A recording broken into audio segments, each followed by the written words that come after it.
नमस्कार साथियों और प्यारे विद्यार्थियों, आज हम बात करेंगे भारत का संवैधानिक विकास। उसका पहला बिंदु या पहला ही पॉइंट, भारत का संवैधानिक विकास, जो कि भारतीय राज्य व्यवस्था का ये पहला और अति महत्वपूर्ण टॉपिक है। भारत का संवैधानिक विकास या इतिहास। इसके अंदर हम कई अधिनियम या चार्टर एक्ट देखेंगे, जिसके अंदर सबसे पहले नंबर 1 1773 ईस्वी का रेगुलेटिंग एक्ट। प्यारे विद्यार्थियों, बताना चाहूँगा कि भारतीय संविधान के ऐतिहासिक विकास का कालक्रम ये मानो 1600 ईस्वी से शुरू हो जाता है, क्योंकि भारत में अंग्रेजों का आगमन सन 1600 ईस्वी में एक व्यापारिक कंपनी ईस्ट इंडिया कंपनी के रूप में हुआ था। किसके रूप में हुआ था? ईस्ट इंडिया कंपनी के रूप में हुआ था, जो कि इसकी स्थापना 31 दिसंबर 1600 ईस्वी को 100 व्यापारियों ने मिलकर ब्रिटेन के अंदर ईस्ट इंडिया कंपनी की स्थापना की थी। इसी दिन इंग्लैंड की महारानी एलिजाबेथ ने एक राजलेख या राजपत्र द्वारा 15 वर्षों के लिए, कितने वर्षों के लिए?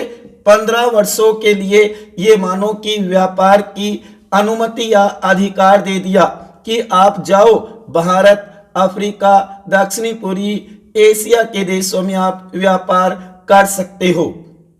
उसके बाद में ईस्ट इंडिया कंपनी भारत की ओर आई।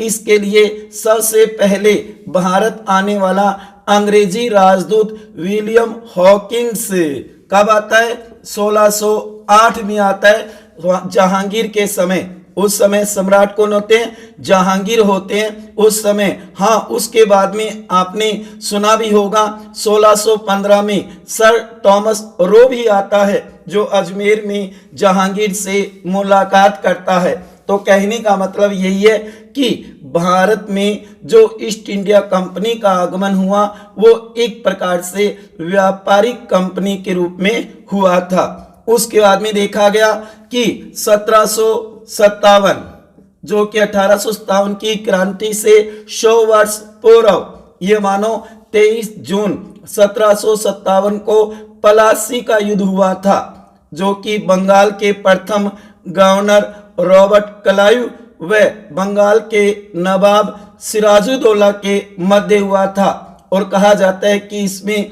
अंग्रेजों की जीत हुई थी। प्यारे विद्यार्थियों, ये कहानी अच्छी तरीके से सुनना और इसे नोट भी करना।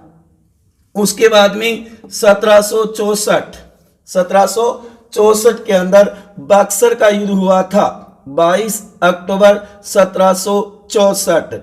कहा जाता है कि बंगाल के नवाब मीर कासिम, अवध के नवाब शुजाउद्दौला और मुगल बादशाह शाह आलम द्वितीय, इन तीनों की संयुक्त सेना और सामने थी अंग्रेजों की सेना, जिसका नेतृत्व कर रहे थे मेजर हेक्टर मुनरो। और कहा जाता है कि बक्सर के युद्ध में मेजर हेक्टर मुनरो की जीत हुई, अंग्रेजी सेना विजयी हुई। प्यारे विद्यार्थियों, और कहा जाता है इसके बाद में भारत पर अंग्रेजों का पूर्ण आधिपत्य हो गया। इस बात को नोट करना कि भारत पर अंग्रेजों का पूर्ण आधिपत्य कब स्थापित हुआ, तो याद रखना 1764 बक्सर युद्ध के समय हुआ था। उसके बाद में भारत पर शासन करना शुरू कर दिया गया। इसी शासन को अपने अनुकूल बनाए रखने के लिए अंग्रेजों ने समय समय पर कई एक्ट या अधिनियम पारित करके और भारत भेजे, जो कि ईस्ट इंडिया कंपनी के ऊपर भी नियंत्रण और कंट्रोल हो सके और भारत के ऊपर प्रशासन चलाया जा सके। यही अधिनियम और चार्टर एक्ट है ना, ये भारतीय संविधान के विकास के सोपान या चरण बन जाते हैं। क्योंकि प्यारे विद्यार्थियों, किसी भी देश के संविधान की संरचना या रचना मात्र एक दिन की उपज नहीं है, अचानक नहीं होता, एकाएक नहीं होता, बल्कि संविधान एक सतत विकास का परिणाम होता है। उसके पीछे एक लंबी कहानी होती है जिसे हम संवैधानिक विकास भी कह सकते हैं। जैसे कि हम यहाँ पर सबसे पहले बात कर रहे हैं 1773 ईस्वी का रेगुलेटिंग एक्ट। इसके प्रमुख प्रावधान या विशेषताएं या इसके अंदर कौन कौन सी व्यवस्थाएं की गई थी। प्यारे विद्यार्थियों, इसी में से क्वेश्चन बनाए जाते हैं कंपटीशन के अंदर, तो इसे आप अच्छी तरीके से समझोगे। मैंने आपको बताया कि ईस्ट इंडिया कंपनी का आगमन कैसे हुआ। भारत आने वाला पहला राष्ट्रदूत या राजदूत कौन था? William Hawkins. कब आता है? 1608 में आता है, जहांगीर के समय। उसके बाद में मैंने बताया प्लासी का युद्ध कब हुआ और किन के बीच हुआ। बक्सर का युद्ध कब हुआ और किन किन के बीच हुआ और उसमें विजयी कौन हुआ। और उसके बाद में भारत के ऊपर अंग्रेजों का पूर्ण आधिपत्य कैसे स्थापित हुआ, इसके ऊपर हमने विस्तार से चर्चा की। अब देखते हम 1773 ईस्वी के एक्ट के प्रमुख प्रावधान कौन कौन से हैं। इन्हीं में से ज्यादातर क्वेश्चन बनाए जाते हैं। देखो, सबसे पहले नंबर 1 यह है कौन? 1773 ईस्वी का रेगुलेटिंग एक्ट। यह भारतीय संविधान के विकास की प्रक्रिया का प्रथम चरण माना जाता है, प्रथम सोपान। ये क्वेश्चन भी बनाया जा सकता है कि भारतीय संविधान के विकास की प्रक्रिया का प्रथम चरण माना जाता है, प्रथम सोपान कहा जाता है। तो याद रखना 1773 ईस्वी का रेगुलेटिंग एक्ट होगा। उसके बाद में नंबर 2 बंगाल के गवर्नर को बंगाल, मद्रास और बंबई का गवर्नर बना दिया गया। 1773 से पहले तो केवल बंगाल में ही गवर्नर हुआ करता था, लेकिन 1773 ईस्वी के एक्ट के माध्यम से बंगाल, मद्रास और बंबई प्रांत तीनों को मिला करके एक गवर्नर बना दिया। और उस समय गवर्नर कौन होगा? वारेन हेस्टिंग्स होगा। ये बात भी नोट कर लेना, जिसे आप भारत का भी गवर्नर कह सकते हो, क्योंकि यहां पर 3 प्रांत जोड़ करके बना दिया गया, 3 प्रांतों का संयुक्त बना दिया गया। तो इसे आप भारत का प्रथम गवर्नर भी कह सकते हो। वैसे संपूर्ण भारत का प्रथम गवर्नर जनरल है वो तो लॉर्ड विलियम बेंटिंग होगा। साथियों, प्यारे विद्यार्थियों, ये नोट करना। कब? 1833 ईस्वी के चार्टर एक्ट में लॉर्ड विलियम बेंटिंग को संपूर्ण भारत का गवर्नर जनरल बनाया जाएगा। यहां पर केवल बंगाल का या बंगाल, मद्रास और बंबई का गवर्नर कहा जा सकता है। उसके बाद में number 3 very very very most important प्रावधान या विशेषता है। ज्यादातर इसी में से क्वेश्चन बनाया जाता है। ये मानो यही क्वेश्चन बनाया जाता है प्यारे विद्यार्थियों। देखो नंबर 3 कलकत्ता में एक सर्वोच्च न्यायालय, सुप्रीम कोर्ट जिसको आप कह सकते हो, सुप्रीम कोर्ट या सर्वोच्च न्यायालय बना दिया गया 1774 ईस्वी में। 1773 ईस्वी का रेगुलेटिंग एक्ट के माध्यम से 1774 में कलकत्ता में एक सर्वोच्च न्यायालय बनाया गया। प्यारे विद्यार्थियों, इसके अंदर एक मुख्य न्यायाधीश होगा और 3 अन्य न्यायाधीश। कुल कितने होंगे? 4 होंगे। और इसके प्रथम मुख्य न्यायाधीश होंगे सर अलीजा इम्प्रे, इसे भी नोट कर लेना। सर अलीजा इम्प्रे प्रथम मुख्य न्यायाधीश होंगे कलकत्ता सर्वोच्च न्यायालय के, और कुल कितने? 4 होंगे। अति महत्वपूर्ण प्रावधान, ज्यादातर क्वेश्चन यही बनाया जाता है कि कलकत्ता में एक सर्वोच्च न्यायालय कब बनाया गया, किस अधिनियम या एक्ट के माध्यम से बनाया गया। उसके बाद में नंबर 4, गवर्नर की एक परिषद, गवर्नर को सलाह देने के लिए एक परिषद भी स्थापित की गई, जिसमें 4 सदस्य रखे गए और उनका कार्यकाल 5 वर्ष रखा गया। कार्यकाल कितना होगा? 5 वर्ष होगा प्यारे विद्यार्थियों उनका, और ये गवर्नर जनरल को सलाह देने का काम करेंगे। संपूर्ण नियंत्रण कलकत्ता प्रशासन का होगा, ये बात भी नोट कर लेना कि उस समय संपूर्ण नियंत्रण होगा ना, वो कलकत्ता प्रशासन का होगा, जबकि बंगाल, मद्रास और बंबई में प्रशासन किया जाएगा।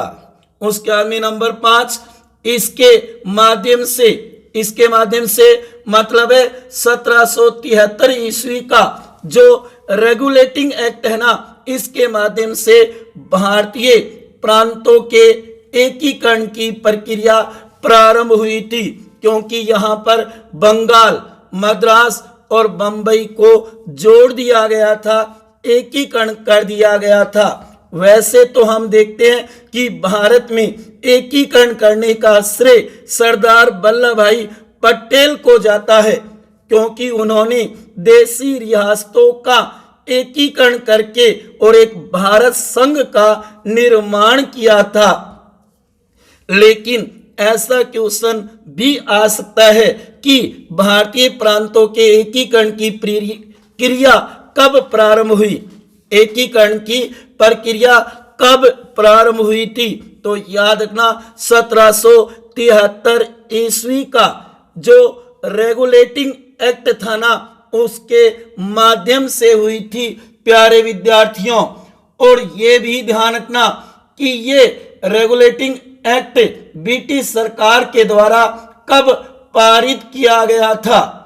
तो नोट करना 18 मई 1773 को ये पेश किया गया था लॉर्ड सभा में।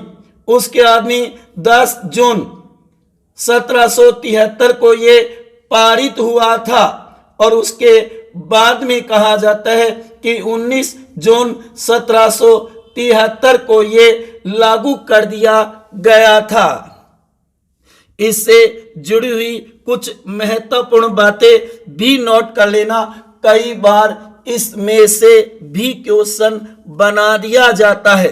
जैसे कि इस समय कब 1773 के समय, इस समय इंग्लैंड के प्रधानमंत्री लॉर्ड नॉर्थ कुक थे। ये नोट कर लेना, महत्वपूर्ण क्वेश्चन बन सकता है कि 1773 ईस्वी के रेगुलेटिंग एक्ट के समय इंग्लैंड के प्रधानमंत्री पीएम कौन थे? तो ध्यान रखना नॉर्थ थे। उसके बाद में इस समय इंग्लैंड के सम्राट जॉर्ज तृतीय, जिसका पूरा नाम होगा जॉर्ज विलियम फेडरिक, ये भी नोट कर लेना। उसके बाद में इस समय बंगाल के गवर्नर वॉरेन हेस्टिंग्स थे। अति महत्वपूर्ण है प्यारे विद्यार्थियों, नोट कर लेना। 1773 ईस्वी के एक्ट के समय बंगाल के गवर्नर कौन थे? वॉरेन हेस्टिंग्स होंगे प्यारे विद्यार्थियों। तो ये था आपके सामने भारत के संवैधानिक विकास का पहला प्रथम चरण, जिसका नाम होगा 1773 ईस्वी का रेगुलेटिंग एक्ट। इसके प्रमुख प्रावधान प्यारे विद्यार्थियों, क्योंकि इन एक्ट या अधिनियमों से बहुत बार पेपरों के अंदर क्वेश्चन बनाए जाते हैं, तो प्यारे विद्यार्थियों आप अपने नोट्स शुरू कर दो और इस तरीके से बढ़िया बढ़िया जो बातें उन्हें आप नोट कर सकते हो जो आगामी भविष्य में आपके काम आ सके, क्योंकि जितने बढ़िया नोट्स बनाओगे ये मानो आपकी उतनी ही अच्छी तैयारी होगी, क्योंकि नोट्सों के माध्यम से आगे आप बार बार रिवीजन कर सकते हो। अगर ये वीडियो आपको अच्छा लगा हो तो इसे ज़्यादा से ज़्यादा शेयर करना और लाइक करना मत भूलना। एक बार समझ में नहीं आए तो इस वीडियो को बार बार सुन लेना और उसके बाद में नोट कर लेना, क्योंकि कई बातें मैंने मौखिक भी बोली है प्यारे विद्यार्थियों। हाँ, प्रमुख प्रावधान या विशेषताएं या व्यवस्थाएं तो मैंने यहाँ पे लिख दी, और जिसमें अति महत्वपूर्ण है वो 3 नंबर वाली है। कलकत्ता में एक सर्वोच्च न्यायालय या सुप्रीम कोर्ट स्थापित किया गया या बनाया गया, लेकिन कब? 1774 में। जबकि एक्ट कब का है? 1773 का। उसके माध्यम से, उसके द्वारा या उसमें ये व्यवस्था की गई थी। ठीक है ना प्यारे विद्यार्थियों? तो इस तरीके से आप इसे नोट कर सकते हो। अच्छी तरीके से समझ लिया होगा आपने ये टॉपिक, जो कि हमने किसकी शुरुआत की है? भारत के संवैधानिक विकास की शुरुआत की है प्यारे विद्यार्थियों। ठीक है, मिलते हैं अगली क्लास में। तब तक खुश रहिए, हंसते रहिए, मुस्कुराते रहिए, प्रेम से मस्त रहिए अपने लिए और अपनों के लिए। इसी के साथ जय हिंद, जय भारत, वंदे मातरम।